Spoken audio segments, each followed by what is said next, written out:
हाय राम हाय राम हाय राम। हे प्रभु मेरे परिवार की रक्षा करना। तू ही है जो रक्षा कर सकता है मेरे परिवार की, मेरे बाल बच्चों की रक्षा करना। अरे अरे अरे भगवान रुको जरा, इतना क्यों चिंता करती हो तुम? अरे रहने दो, आप कुछ नहीं जानते। पूरे गांव में बोलबाला है कि वो चुनरी चुड़ैल कवारे लड़कों पे दौरे डालती है। आपका क्या है, आपको दिन भर दुकान पे रहना है, कवारा बेटा तो घर पे मेरा रहता है ना। अरे माँ, भैया की ऐसी शक्ल है कि कोई भूत तो क्या इंसान भी इनको चारे न डाले। इनके प्यार में पड़ना तो दूर की बात है। बस बस बस करो तुम दोनों, जाओ अपना जाके काम करो। हे प्रभु मेरे घर वाले को बचा ले, मेरे बच्चे को बचा ले। हे राम मेरे बबलू को बचा ले। उतने ही देर में उनका बेटा बबलू वहाँ अपनी माँ के पास आकर बैठता है। अरे बबलू सुन रहा है कि नहीं, आज के बाद शाम ढलते ही घर के बाहर पैर मत रखना। अरे अम्मा, तुम भी कितनी दकियानुसार बातें करती हो। ये सब बस उड़ती उड़ती अफवाह है। आज के जमाने में कौन भला इन बातों को विश्वास करता है। अरे भैया मान लो अगर ये अफवाह ना हुई और आपके सामने एक सुंदर सी चुड़ैल आ पहुंची जंगल में, तो आप क्या करोगे?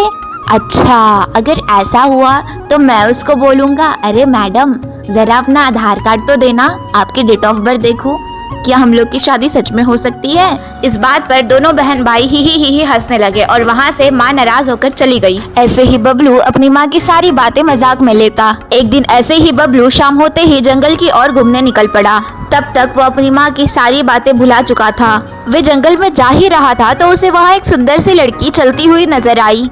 हाय, इतनी खूबसूरत लड़की मैंने आज तक नहीं देखी। इतनी खूबसूरत बाल, इतने खूबसूरत हाथ पैर, हाय इससे तो बात करनी पड़ेगी। अरे मैडम एक्सक्यूज मी, आपको अकेले डर नहीं लगता? कैसा डर? अरे आप नहीं जानती हो क्या मैडम, इस गांव में एक चुड़ैल रहती है। क्या चुड़ैल? हाँ चुड़ैल। सुना है वो चुड़ैल खूबसूरत लोग पे काबू करती है। नहीं, मैंने ऐसी तो कोई खबर नहीं सुनी अभी तक। अच्छा, तो पक्का आप इस गांव की नहीं है, इसीलिए आपने ये खबर नहीं सुनी अभी तक। हाँ, वो मैं इस बगल वाले गांव में रहती हूँ। वैसे आपने अपना नाम क्या बताया? मेरा नाम पिंकी है। और आपका? मेरा बबलू। वैसे मेरा असली नाम तो विशाल है, लेकिन यहाँ सब मुझे बबलू नाम से जानते हैं। अच्छा विशाल, वैसे बबलू अच्छा नाम है आपका।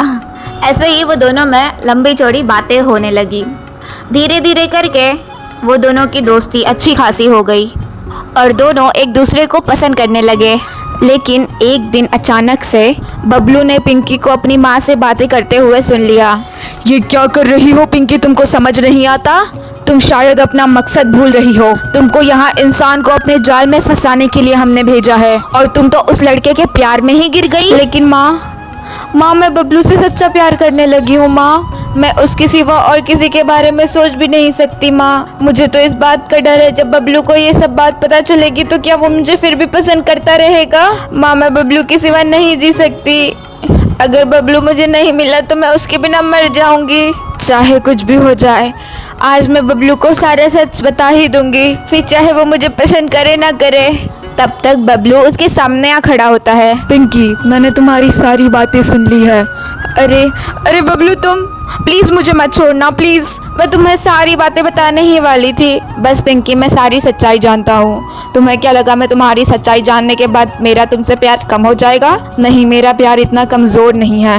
ये दुनिया वाले चाहे हमको एक्सेप्ट करे ना करे, हम लोग जिंदगी भर साथ रहेंगे। तभी बबलू और पिंकी दोनों मिलकर शादी करने का डिसाइड करते हैं। पहले तो बबलू के घर वाले सारे इस शादी से नाखुश थे, लेकिन धीरे धीरे करके उन्होंने पिंकी को अपने बहू के रूप में स्वीकार किया।